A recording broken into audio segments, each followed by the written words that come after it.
1930 के दशक में जब पूरा समाज पवित्रता के कारण ओम मंडली के विरुद्ध खड़ा था, उस समय इस संकट का सामना किसने किया? सिंध के पहले गवर्नर सर लैंसोलेट ग्राहम ने खुद भारत के वायसराय सर लिनलिथगो को पत्र लिखा। उस पत्र में क्या लिखा गया था?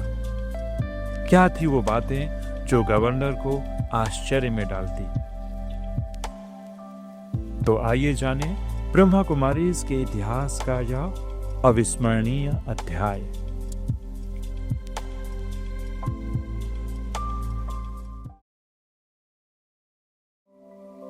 सामने स्लाइड में आप सिंध प्रोविंस का चित्र देख रहे हैं, जिसमें हैदराबाद और कराची के अलावा और भी कई डिस्ट्रिक्ट हैं, जैसे कि दादू, लारकाना, शिकारपुर, सखर, खैरपुर, मीरपुर खास आदि। बड़ी दादियों से हमने अनुभव सुना है, दादियाँ इन डिस्ट्रिक्ट से परिचित थीं। लेकिन शुरू के दिनों में जब विरोध चालू हुआ तो केवल वह हैदराबाद तक ही सीमित नहीं रहा, पूरा का पूरा सिंध प्रांत इस आग की चपेट में आ गया, पूरा अगेंस्ट हो गया। जैसे कि दल पंचायत हैदराबाद, खुदाबादी अमील पंचायत हैदराबाद, भाईबंद नारी सभा हैदराबाद, मीरपुर खास पंचायत, नवजीवन सेवक सभा हैदराबाद, अमरकोट पंचायत, पुंज पंचायत दादू डिस्ट्रिक्ट, बैरागी मंडल तथा राजनीतिक सामाजिक नेताओं और कट्टर धार्मिक लोग एक तरफ हो गए थे और इस भयंकर आंधी का सामना करने के लिए खड़ी थी मात्र 23 वर्ष की एक कन्या, जिसका नाम था ओम राधे, द प्रेसिडेंट ऑफ ओम मंडली।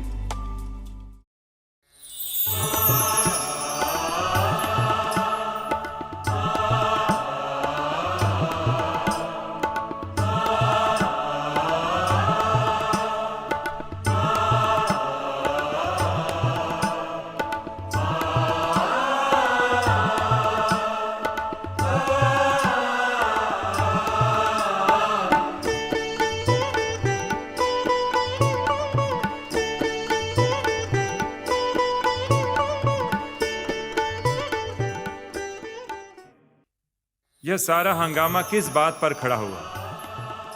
गीता में जिस पवित्रता का जिक्र आया है, उसी पवित्रता को माताएं और कन्याओं ने अपने जीवन में उतारना चालू किया। सोचिए, पूरी दुनिया, राजनीतिक, सामाजिक और कट्टर धार्मिक शक्तियां एक तरफ और दूसरी तरफ मात्र एक कन्या, जिसे कोर्ट में बड़े ही एम्बैरेसिंग क्वेश्चन पूछे जा रहे हैं, लेकिन फिर भी वह अचल और अडीग रही।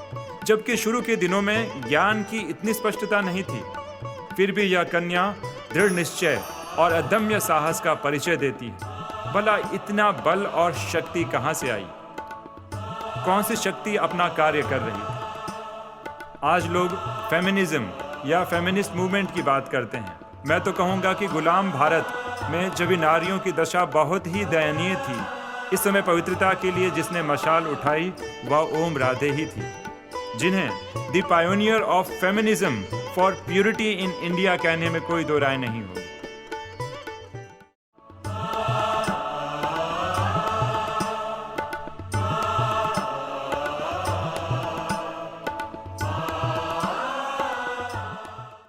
सामने आप देख रहे हैं जीएम सैयद, जो कि एक सिंधी पॉलिटिशियन थे, जिन्हें सिंधी राष्ट्रवाद या सिंधी नेशनलिज्म का जनक माना जाता है। वे लिखते हैं कि ओम मंडली एक नोबल संस्था थी, जो धार्मिक और शैक्षणिक केंद्र के रूप में पीड़ित महिलाओं और कन्याओं के लिए परोपकारी एशलम का काम करती थी। और यह बात केवल विधानसभा तक ही सीमित नहीं रही। सामने आप देख रहे हैं, यह है सिंध के प्रथम गवर्नर सर लैंसोलेट ग्राहम।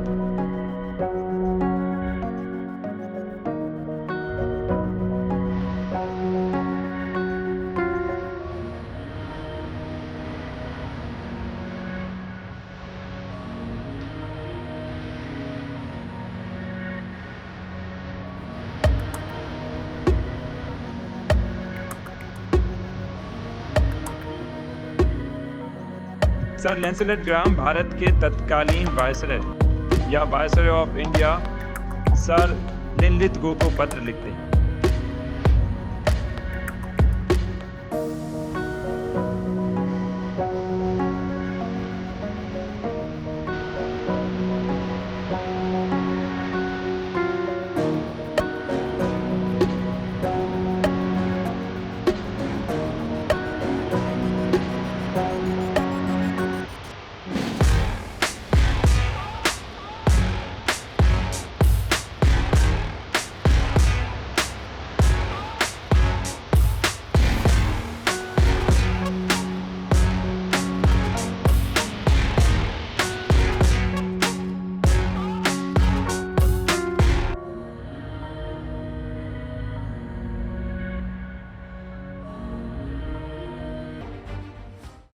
यह पत्र 16 मई 1939 को लिखा गया था।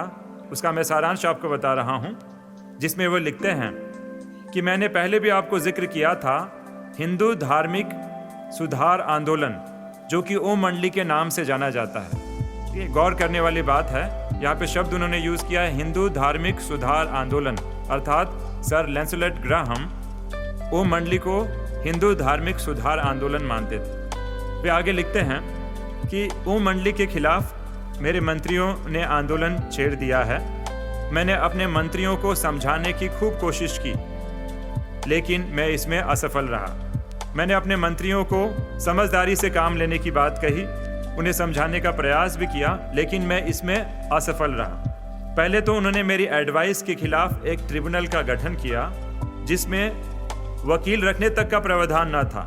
इसीलिए ओम मंडली वालों ने इसे बॉयकॉट कर दिया, और जिस अधिनियम या एक्ट के द्वारा वो ओम मंडली को बैन करवाना चाहते थे, वह अधिनियम उसके लिए था ही नहीं। इससे वो अपने आप को बड़े ही रिडिकुलस सिचुएशन, एक हास्यास्पद सिचुएशन में डाल सकते थे। तो इस प्रकार आप देख रहे हैं कि स्वयं सर सिंध के गवर्नर लैंसलेट ग्राहम ने भी ओम मंडली की इस बात को और नेताओं की इस बात को देखकर बड़ा ही आश्चर्य व्यक्त किया। इस प्रकार आप जान सकते हैं कि ओम मंडली के प्रति ब्रिटिश गवर्नर का भी क्या राय थी। और ये बात केवल यहाँ तक सीमित नहीं थी, लेकिन भारत के तत्कालीन वायसराय लिनलित गो तक भी पहुंची थी। तो इस प्रकार हमने देखा कि सिंध के गवर्नर ने भारत के वायसराय को यह बताने के लिए पत्र लिखा कि ओम मंडली के विरुद्ध उठाए गए कदम न केवल कानूनी रूप से कमजोर थे, बल्कि नैतिक रूप से भी अनुचित थे। उन्होंने मंत्रियों द्वारा किए गए कार्यों को कानून का दुरुपयोग माना और चेताया कि इससे शासन की छवि हास्यास्पद बन रही है। यह पत्र इस बात का प्रमाण है कि ब्रिटिश प्रशासन के भीतर भी कुछ अधिकारी अन्याय को पहचानते थे।